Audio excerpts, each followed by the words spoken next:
नमस्कार दोस्तों, राधे राधे, जय श्री कृष्ण। दोस्तों, आज हम आपके लिए एक कहानी लेकर आए हैं जो जगत के पालनहार भगवान श्री हरि की पत्नी माँ लक्ष्मी ने उनसे एक औरत विधवा क्यों होती है इसके बारे में पूछा था। तो चलिए कहानी शुरू करते हैं।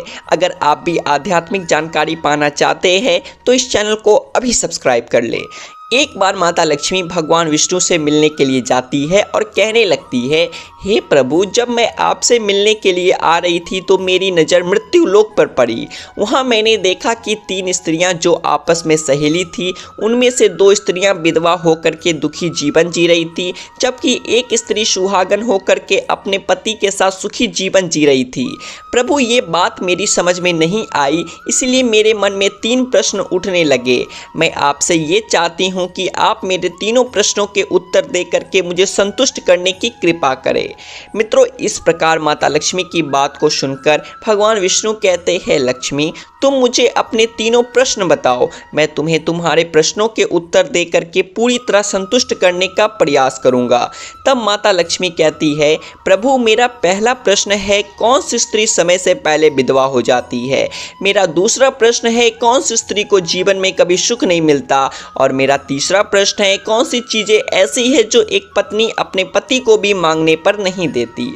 मित्रों, इस प्रकार माता लक्ष्मी के प्रश्नों को सुनकर के भगवान विष्णु कहने लगे, तुम जिन स्त्रियों की बातें कर रही हो उनमें से 2 स्त्रियां विधवा होकर अपना दुखी जीवन जी रही है और वहीं पर एक स्त्री सुहागन होकर के अपने पति के साथ में अपना सुखी जीवन जी रही है। तुम जानना चाहती हो आखिरकार ऐसा क्यों है, तो मैं तुम्हें एक छोटी सी कहानी सुनाता हूँ। इस कहानी को बहुत ही ध्यान से सुनना। आधी अधूरी कहानी सुनने वालों को आधा अधूरा ही ज्ञान प्राप्त होता है जो जीवन में कभी काम नहीं आता, क्योंकि तुम्हारे तीनों प्रश्नों के उत्तर इसी छोटे से कहानी में समाये हुए हैं। यदि तुमने ध्यान से सुना तो तुम्हें तुम्हारी तीनों प्रश्नों के उत्तर अवश्य मिलेंगे और तुम्हें संतुष्टि प्राप्त होगी।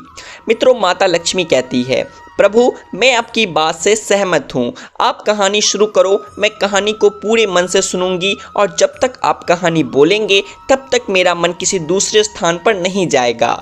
भगवान विष्णु कहते हैं, लक्ष्मी, सबसे पहले मैं तुम्हें उस स्त्री की कहानी सुनाता हूँ जो सुहागन रहकर सुखी जीवन जी रही है।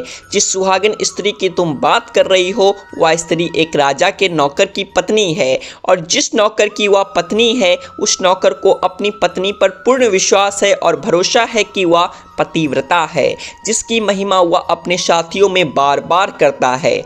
अब देखो, एक दिन की ही बात है, राजा के नौकर ने अपनी पत्नी की प्रशंसा इतनी की कि ये बात धीरे धीरे फैलते हुए राजा के दरबार तक पहुंच गई। फिर राजा ने अपने नौकर को बुलाया और उस नौकर से कहा कि तुम हर किसी से कहते हो कि तुम्हारी पत्नी पतिव्रता है, क्या वास्तव में तुम्हारी पत्नी पतिव्रता है? क्या तुमको पूर्ण विश्वास है? इस प्रकार राजा की बात सुनकर के नौकर कहने लगा, महाराज, मुझे पूरा विश्वास है और पूरे से भी आगे विश्वास है कि मेरी पत्नी पूरी तरह पतिव्रता है। अब इस समय पर राजा का महामंत्री कहने लगता है, यदि मैं तेरी पत्नी का पतिव्रता धर्म खंडित कर दूं तो तुझे क्या सजा मिलनी चाहिए? फिर तो नौकर ने कहा, यदि तुम मेरी पत्नी का पतिव्रता धर्म खंडित कर देते हो तो महाराज मुझे फांसी लगा देना। अब उधर हुआ राजा का नौकर भी मंत्री से कहता है, यदि महाराज ये मेरी पत्नी का पतिव्रता धर्म खंडित करने में असफल रहा तो इनको क्या सजा मिलनी चाहिए? तो राजा ने कहा, मंत्री को भी फांसी की सजा दी जाएगी। फिर भगवान विष्णु कहते हैं, लक्ष्मी, मंत्री ने स्वीकार कर लिया और नौकर से पूछा कि क्या वस्तु लाऊं जिससे तू माने कि मैं तेरी पत्नी का धर्म खंडित करने में सफल हुआ। नौकर ने कहा, मंत्री, यदि तू मेरे घर से जाकर के मेरे विवाह के समय पर मुझे एक पटका मिला था और एक कटार मिली थी, वह मेरी पत्नी ने बहुत ही संभाल कर रखी है, जो सुहाग की निशानी मानी जाती है। यदि तू पटका और कटार लाकर मुझे दिखा दे तो मैं मान जाऊंगा कि मेरी पत्नी का धर्म तूने पूरी तरह नष्ट कर दिया है। शर्त स्वीकार हो जाने के बाद में वह मंत्री शहर में जाता है और एक दूती से जाकर मिलता है। वह दूती हमेशा एक दूसरे से भिड़ने का काम करती थी और जो काम कोई नहीं कर पाता वह काम करने में सक्षम थी।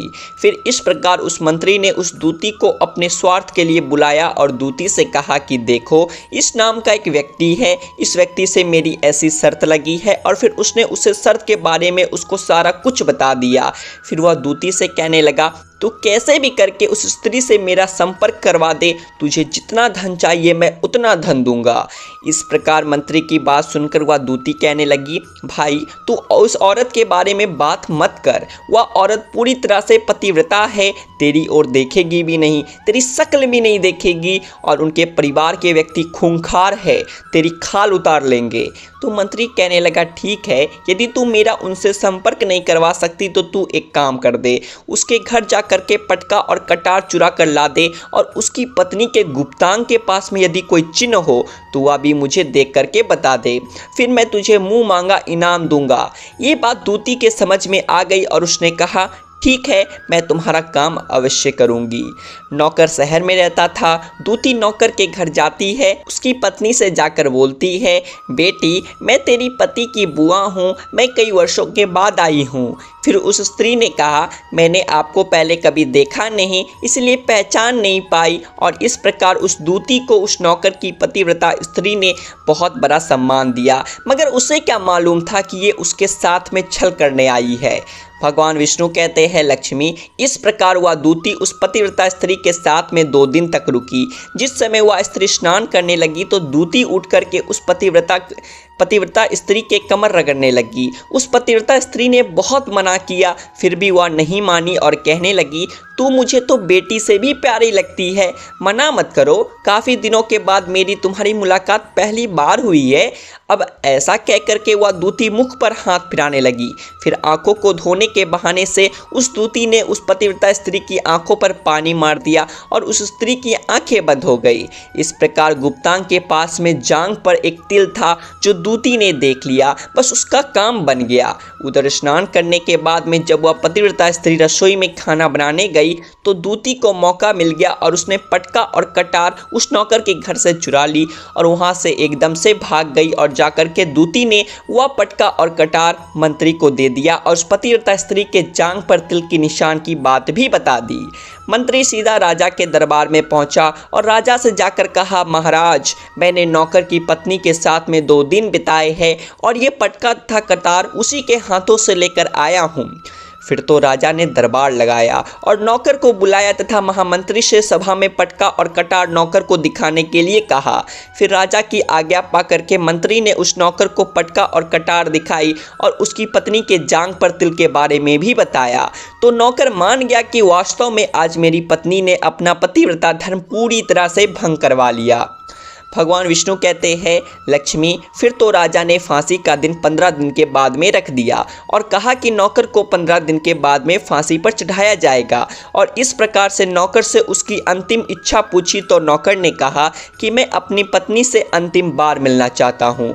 इस प्रकार राजा ने उस नौकर को आज्ञा दी कि ठीक है, तुम अपनी पत्नी से मिल सकते हो। फिर नौकर अपने घर गया और अपनी पत्नी से कहा कि तुमने मेरे साथ में बहुत बड़ा विश्वासघात किया है। मैंने तुम्हारे विश्वास पर मंत्री से ऐसी शर्त लगाई थी कि राजा के दरबार में राजा के सामने मैंने कहा था कि मेरी पत्नी का पतिव्रता धर्म को अगर उसने नष्ट कर दिया तो मुझे फांसी लगा देना। अब मुझे 15 दिन के बाद में फांसी लगा दी जाएगी। मेरे साथ विश्वासघात करके तुमने ठीक नहीं किया। उस पतिव्रता स्त्री ने अपने पति को सारी बात बताई, मगर उसको विश्वास नहीं हुआ और फिर नौकर राजा के दरबार में पहुंचा तो राजा ने उसे कैद में डलवा दिया। अब उधर नौकर की पतिव्रता धर्म पत्नी ने परमात्मा को याद किया और अपना वेश बदल करके राजा के दरबार में गई और राजा से नाच दिखाने की आज्ञा मांगने लगी, क्योंकि वह स्त्री बहुत ही सुंदर थी और दूसरी तरफ वह राजा शौकीन भी था। इसलिए राजा ने आज्ञा दे दी कि सभी मंत्री आदि उपस्थित होकर के इस सुंदरी का नाच करवाने की पूरी व्यवस्था करे। भगवान विष्णु कहते हैं, लक्ष्मी फिर तो सब मंत्री महामंत्री राजा आदि दरबार में उपस्थित हुए और फिर उस नौकर की धर्म पत्नी ने जब नाचना शुरू किया तो राजा को उस स्त्री का नाच बहुत ही सुंदर लगा। और फिर राजा ने कहा, तुम मुझसे क्या मांगना चाहती हो? तुम जो भी मांगोगी मैं तुम्हें वही दूंगा। फिर उस नौकर की पतिव्रता स्त्री ने कहा, महाराज आपकी सभा में मेरा चोर है जिसने मेरे रुपए लिए थे मगर आज तक वापस नहीं दिए, उसे फांसी की सज़ा दे दीजिए। तब राजा ने कहा, ठीक है, बताओ मेरे दरबार में तुम्हारा चोर कौन है, उसका नाम क्या है, मैं उसको फांसी की सजा अवश्य दूंगा। भगवान विष्णु कहते हैं, फिर उस नौकर की पतिव्रता स्त्री ने कहा, महाराज आपका मंत्री मेरा चोर है, आप इनको फांसी की सजा अवश्य दे। अब उधर जैसे ही मंत्री ने सुना कि ये सुंदरी मुझे अपना चोर बता रही है, तो मंत्री कहने लगा, महाराज मैं कसम खाकर कहता हूँ कि मैंने इसका कभी कुछ नहीं चुराया है और ना ही इससे पहले आज तक कभी इससे मिला हूँ, तो मैं चोरी कैसे कर सकता हूँ, मैं आज तक इसकी शक्ल ही नहीं देखी है। अब भगवान विष्णु कहते हैं, लक्ष्मी जैसे ही मंत्री ने कहा कि मैंने सुंदरी की आज तक शक्ल ही नहीं देखी है, तो वह सुंदरी कहने लगी, महाराज ये मंत्री मुझे जानता नहीं, तो आप इससे ये पूछो ये पटका और कटार ये कहाँ से लाया था। मैं उस नौकर की पत्नी हूँ जो आपके यहाँ पर नौकरी करता है और आप मेरे निर्दोष पति को फांसी देने वाले हैं। अब मैं आपको पूरी बात बताती हूँ। ये जो आपका मंत्री है, इसने मेरे पास में अपनी एक दूती को भेज करके मेरी जांग के तिल का पता लगाया और उसी ने ये पटका और कटार चुरा करके इसको ला कर दी। और आपके मंत्री के द्वारा भेजी गई दूती जब मेरे घर पर आई थी, तो उसने मुझसे कहा था कि वह मेरे पति की बुआ है और वह पहली बार आई थी, इसलिए मैं उसको पहचान नहीं सकी, जिसके कारण महाराज मैंने उस स्त्री को अपने यहाँ बहुत बड़ा सम्मान दिया और अपने घर पर उसके ठहरने की व्यवस्था की। इस प्रकार उस नौकर की पतिव्रता स्त्री की बात को सुनकर के राजा ने दूती को बुलाया। फिर उस दूती ने राजा को सारी सच्चाई बता दी, जिससे राजा ने उस नौकर को रिहा कर दिया और मंत्री को फांसी पर चढ़ा दिया। भगवान विष्णु कहते हैं, लक्ष्मी इस प्रकार उस नौकर की पतिव्रता स्त्री ने अंत में राजा से कहा, महाराज मैं अपने पति से बहुत प्यार करती हूँ, मैं चरित्रवान स्त्री हूँ, कभी भी अपने पति का नाम तक अपने मुंह से नहीं लेती। भगवान विष्णु कहते हैं, लक्ष्मी मेरी कहानी पूरी होती है। अब तुम अपने तीनों प्रश्नों के उत्तर सुनो। तुम्हारा पहला प्रश्न था, कौन सी स्त्री समय से पहले विधवा हो जाती है।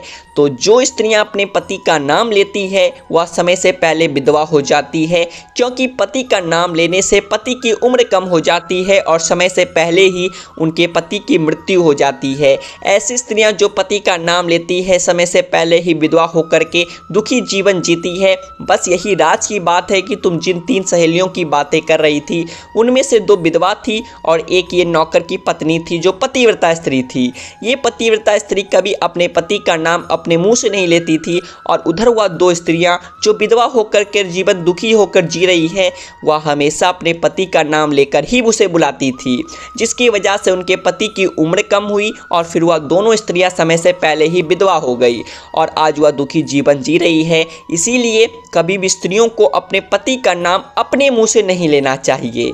अब तुम्हारा दूसरा प्रश्न था, कौन सी स्त्री को जीवन में कभी सुख नहीं मिलता। तो समझ लो, जो स्त्रियां अपने पति के बिना अनुमति के किसी तीर्थ स्थान या उत्सव में जाती है, उनके जीवन में कभी सुख नहीं आता। ऐसी स्त्रियां जीवन भर दुखी रहती है और उन्हें पति का कभी प्रेम नहीं मिलता। भगवान विष्णु कहते हैं, लक्ष्मी तुम्हारा तीसरा प्रश्न था कि ऐसी कौन सी चीज़ है जो एक पत्नी अपने पति के मांगने से भी नहीं देती। तो समझ लो वह चीज़ गाली है। एक चरित्रवान स्त्री कभी अपने पति को गाली नहीं दे सकती और जो स्त्री गाली देती है वह स्त्री कभी चरित्रवान नहीं होती और ऐसी स्त्री जीवन भर रोती है, उसके जीवन में कभी सुख नहीं आता और समय से पहले ही ऐसी स्त्री विधवा हो जाती है। मित्रों, इस प्रकार कहानी सुनने के बाद में माता लक्ष्मी पूरी तरह से अपने तीनों प्रश्नों से संतुष्ट होकर कहती है, प्रभु वास्तव में जो स्त्री चरित्रवान होती है वह कभी दुखी जीवन नहीं जीती, क्योंकि ऐसे घर में मेरा वास होता है और वह घर धन धान से हमेशा भरपूर बना रहता है। ऐसी स्त्रियां हमेशा घर को स्वर्ग बना देती है। बोलिए लक्ष्मी नारायण की जय।